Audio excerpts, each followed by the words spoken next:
नमस्कार, एक बार फिर से आप सभी का स्वागत है आज की वीडियो में। जैसा कि कुछ बच्चों ने कमेंट में बताया था कि हाइट एंड डिस्टेंस, ऊंचाई और दूरी के कुछ क्वेश्चन में डाउट है उनको, तो आज हाइट एवं डिस्टेंस, ऊंचाई और दूरी के मैं कुछ क्वेश्चन सॉल्व करने के लिए लेके आया हूँ। इस वीडियो में 5 क्वेश्चन सॉल्व करेंगे। जो कठिन क्वेश्चन लग रहे हैं आप लोगों को, तो वही आज कुछ क्वेश्चन सॉल्व कराया जाएगा।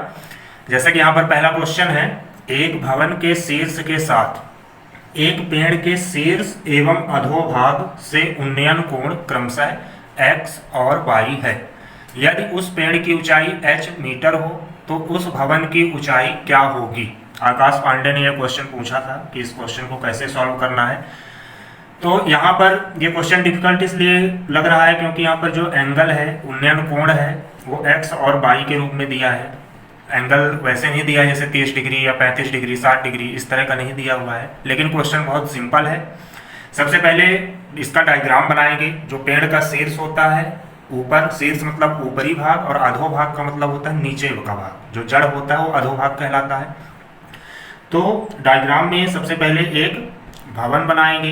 ये मान लीजिए भवन है और इधर एक पेड़ है।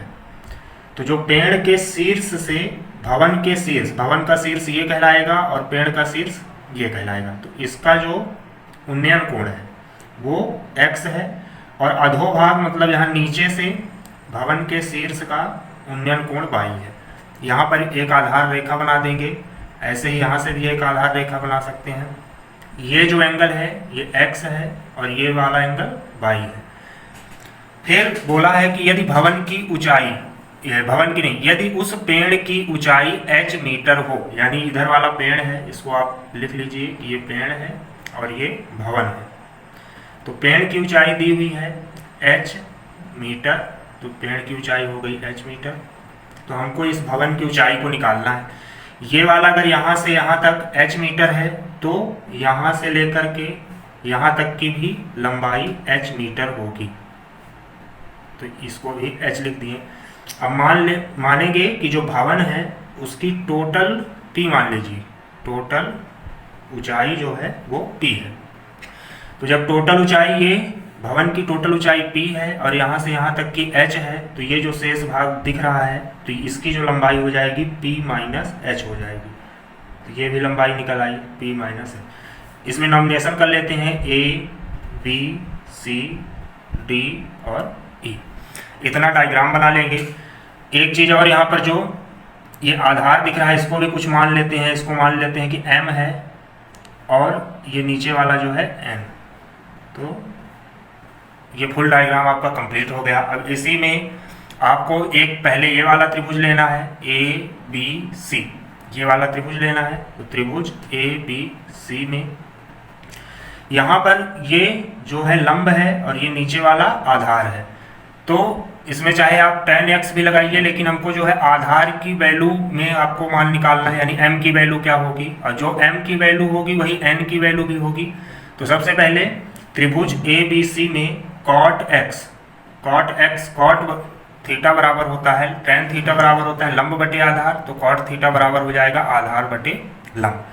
तो cot यहाँ का जो एंगल है x है, cot x इक्वल टू आधार बटे लंब, आधार m है इस त्रिभुज का, तो m upon p minus h, जो लंब है वो p माइनस h है। m की वैल्यू निकालेंगे तो m equal to p minus h और cot x के साथ इसका मल्टीप्लाई हो जाएगा। अगला जो आपका त्रिभुज है ADE, त्रिभुज ADE में यहाँ पर एंगल जो है y दिया हुआ है, तो cot y इक्वल टू, इसका जो आधार है वो n है, तो n बटे जो इसका लंब है, ये टोटल लंब होगा यानी p, n बटे p। यहाँ से n की वैल्यू निकालेंगे तो p cot y। इतना आ गया। ये m की वैल्यू आ गई और ये n की वैल्यू आ गई। अब डायग्राम में जो दिख रहा है, तो ये वाली जो लंबाई है, जो m है और n है, ये दोनों क्या होंगे, इक्वल होंगे। तो जब दोनों इक्वल होंगे तो यहाँ पर m और n की दोनों की वैल्यू को इक्वल करके p का मान निकालेंगे, जो कि भवन की ऊंचाई है p। तो दोनों को इक्वल कर देते हैं, कितना होता है, तो यहाँ पर p minus h cot x equal to p cot y। इसका कॉट एक्स का मल्टीप्लाई कर देंगे, p cot x minus h cot x equal to p cot y. पी की वैल्यू निकालनी है तो पी वालों को एक साइड कर लेंगे, तो इस पी कॉट वाई को भी इधर लेके आएंगे, तो p cot x minus p cot y equal to h cot x को उधर ले जाएंगे तो प्लस हो जाएगा h cot x. P common कर लेंगे, cot x minus cot y equal to h cot x. यहाँ से p की वैल्यू निकालनी है तो ये cot x minus cot y को उधर लेके जाएंगे तो अपॉन में हो जाएगा h cot x upon cot x minus cot y. तो यही आपकी जो है भवन की ऊंचाई है जो कि मीटर में आएगी। यहाँ पर जो है एंगल जो है x और y है तो इसलिए इसी तरह का मान आएगा, क्योंकि एंगल वैसे अगर संख्यात्मक मान दिया होता 30 डिग्री या 60 डिग्री तो कॉट 30 का कुछ मान होता है तो रखते हैं, इसलिए आपका ये फाइनल आंसर हो गया। जो भवन की ऊंचाई है टोटल p माने थे और p की वैल्यू आ गई h cot x upon cot x minus cot y. अब अगला क्वेश्चन देखते हैं, हाइट एंड डिस्टेंस का ही अगला क्वेश्चन। एक सीढ़ी 10 मीटर की ऊंचाई पर एक दीवार से टिकी हुई है। यदि सीढ़ी जमीन के साथ 30 डिग्री का कोण बनाती हो तो सीढ़ी के बाद की दीवार से दूरी कितनी होगी। जो सीढ़ी का जो निचला सिरा है उससे दीवार से कितनी दूरी पर है। तो सबसे पहले डायग्राम बनाएंगे कि एक 10 मीटर की ऊंचाई का एक दीवार है और सीढ़ी जो है दीवार से टिकी हुई है। और कैसे टिकी हुई है, जो जमीन के साथ जो एंगल बनाती है, ये मान लो जमीन है तो ये जो एंगल बनाती है ये 30 डिग्री का है। जो दीवार है वो 10 मीटर ऊंचाई की है। तो हमको सीढ़ी का जो निचला सिरा है ये यहाँ से लेकर के दीवार तक की दूरी कितनी है ये हमको निकालना है। मान लेते हैं ये x है, यही लंबाई हमको निकालनी है। ये लंबाई दी हुई है 10 मीटर। सिंपल सा है, कोई भी इसमें त्रिकोणमितीय अनुपात लगा सकते हैं। tan 30 डिग्री का लगा दें क्योंकि tan 30 डिग्री की वैल्यू भी हमको पता है। tan थीटा बराबर होता है लंब बटे आधार, यानी लंब आपका 10 बटे आधार x दिया हुआ है। tan 30 का मान 1 बटे √3 और ये 10 अपान x की वैल्यू निकालनी है, तिर्यक गुणा कर देंगे तो x इक्वल टू हो जाएगा 10 √3 मीटर। ये आपका आंसर हो गया। अगर दशमलव में वैल्यू निकालनी है तो √3 का मान रख करके उसका मल्टीप्लाई कर देंगे, 10 गुणे 1.732, ये हो जाएगा 17.32 मीटर।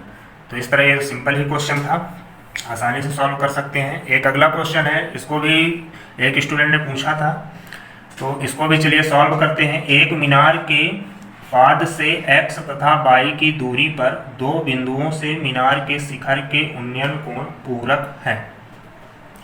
मीनार की ऊंचाई है, एक मीनार है, यानी मीनार मतलब कोई एक चोटी है, भवन ही टाइप का है, जो लंबी लंबी भवन होते हैं चोटी टाइप के होते हैं उन्हें मीनार कहते हैं। तो एक मीनार के निचले सिरे से यहाँ से x और y दूरी पर दो बिंदुओं पर, यहाँ पर मान लो ये x दूरी है और यहाँ पर ये y दूरी है।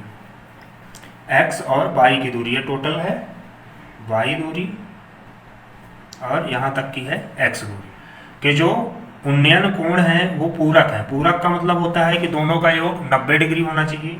दो कोण जो पूरक कोण कहलाते हैं, यदि उनका योग 90 डिग्री हो तो यहाँ पर ये वाला एंगल और ये वाला एंगल दोनों एक दूसरे के पूरक हैं। तो किसी एक को इसको अगर थीटा मानते हैं तो ये वाला 90 माइनस थीटा होगा, क्योंकि एक दूसरे के पूरक कोण हैं। तो एक को थीटा मान लिए तो दूसरा हो गया 90 माइनस थीटा। यहाँ पर A, B, C और D ऐसे नॉमिनेशन कर लेंगे। इसके बाद हमको निकालना है मीनार की ऊंचाई, यानी ये ऊंचाई निकालनी है। मान लेते हैं कि ये ऊंचाई h है, यही हमको निकालना है कि कितना होगा। तो सबसे पहले त्रिभुज ABC में, त्रिभुज ABC में फार्मूला लगाएंगे। tan इसका जो एंगल है 90 माइनस थीटा है, मतलब tan 90 minus theta equal to लंब बटे आधार यानी h बटे x हो जाएगा। फिर tan 90 माइनस थीटा जो होता है, ये इसका फार्मूला भी त्रिकोणमिति के अनुपात में बताया था कि tan 90 माइनस थीटा बराबर होता है cot थीटा। तो ये भी cot थीटा बराबर h बटे x हो जाएगा। अगर कॉट थीटा है और इसका मान h बटे एक्स है तो टेन थीटा अगर निकालना है इसके हिसाब से, कॉट थीटा और h बटे एक्स है तो टेन थीटा, इसको अगर पलट दिया जाए तो 1 बटे cot theta equal to h x बटे एच। दोनों साइड पलट दिए, इधर 1 अपान कॉट थीटा हो गया और इधर भी पलट दिए तो x अपान एच हो गया। 1 अपान कॉट थीटा जो होता है ये कहलाता है टेन थीटा, तो टेन थीटा की वैल्यू आ गई x बटे एच। इतना निकाल लिए। इसके बाद जो त्रिभुज बड़ा वाला त्रिभुज है ए बी और डी, तो त्रिभुज ए बी डी में इसमें भी लगाएंगे तो tan theta equal to h upon y हो जाएगा, क्योंकि इसका जो लंब है एच है और जो आधार है टोटल वाई है। अब यहाँ पर ये पहला इक्वेशन है और ये दूसरा इक्वेशन है, ये भी टेन थीटा की वैल्यू है और ये भी टेन थीटा की वैल्यू है, तो दोनों की वैल्यू क्या होगी, बराबर होगी। यानी दोनों का जो कंपेयर करेंगे तो x upon h equal to h upon y हो जाएगा।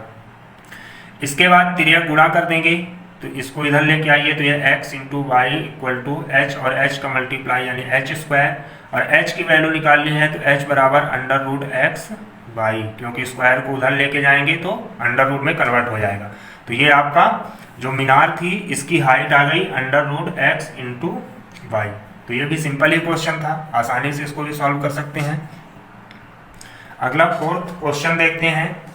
यदि मीनार की छाया की लंबाई उसकी ऊंचाई के √3 गुनी है तो सूर्य का उन्नयन कोण क्या होगा। मीनार की छाया की ऊंचाई, छाया की जो लंबाई है उसकी ऊंचाई के अंडर √3 गुनी है। सबसे पहले डायग्राम बनाएंगे, एक मीनार है और इसका मीनार जो है इसकी छाया यहाँ तक मान लो आ रही है, इस मीनार की छाया यहाँ तक आ रही है, इधर जो है सूर्य है, तो सूर्य इधर है तो जब इसकी छाया इधर पड़ेगी और यहाँ तक आ रही है छाया मान लेते हैं तो ये उन्नयन कोण कहलाएगा। ये मीनार है और ये उसकी छाया है।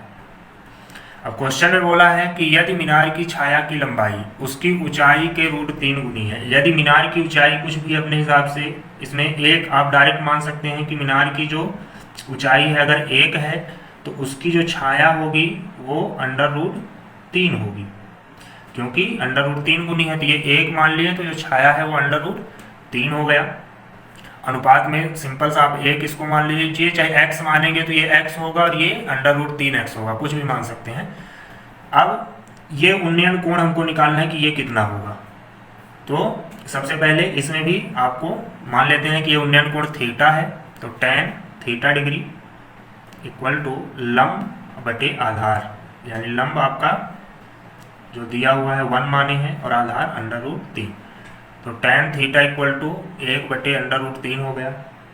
अब tan थीटा का मान 1 बटे अंडर √3 किस एंगल के लिए होता है, 1 बटे अंडर √3 जो होता है वो थीटा के 30 डिग्री मान के लिए होता है, तो इसलिए इसका जो थीटा का मान हो जाएगा 30 डिग्री। सिंपल सा ही क्वेश्चन था। अगला क्वेश्चन देखते हैं। एक व्यक्ति एक टावर के निचले भाग से 50 मीटर की दूरी पर खड़े होकर टावर की ऊंचाई देखता है। एक व्यक्ति, एक टावर है, उसके निचले भाग से 50 मीटर की दूरी, 50 मीटर की दूरी यहाँ से टावर के शीर्ष की ओर देखता है, ऊपर की ओर देखता है, तो जो उन्नयन कोण है वो 45 डिग्री है। उन्नयन कोण 45 डिग्री है, तो टावर की जो ऊंचाई है वो h हमको निकालनी है कि कितनी होगी। यह भी सिंपल सा क्वेश्चन है। त्रिभुज ABC में tan 45 डिग्री बराबर लंब बटे आधार यानी h बटे 50। h की वैल्यू निकालेंगे तो 50 को उधर लेके जाएंगे तो 50 into tan 45 degree. tan 45 degree का मान 1 होता है, यानी 50 गुणे 1 इक्वल टू 50 मीटर। तो जो आपका टावर है इसकी जो ऊंचाई है वो 50 मीटर आ गई। तो इस तरह ये सिंपल ही क्वेश्चन थे हाइट एंड डिस्टेंस के। और भी आप लोग क्वेश्चन बुक से देख करके सॉल्व कर सकते हैं। जो कुछ क्वेश्चन समझ में ना आए तो उनको भी कमेंट बॉक्स में आप बता सकते हैं, तो उनके भी वीडियो एक बना करके मैं इस तरह क्वेश्चन सॉल्व करवा दूँगा।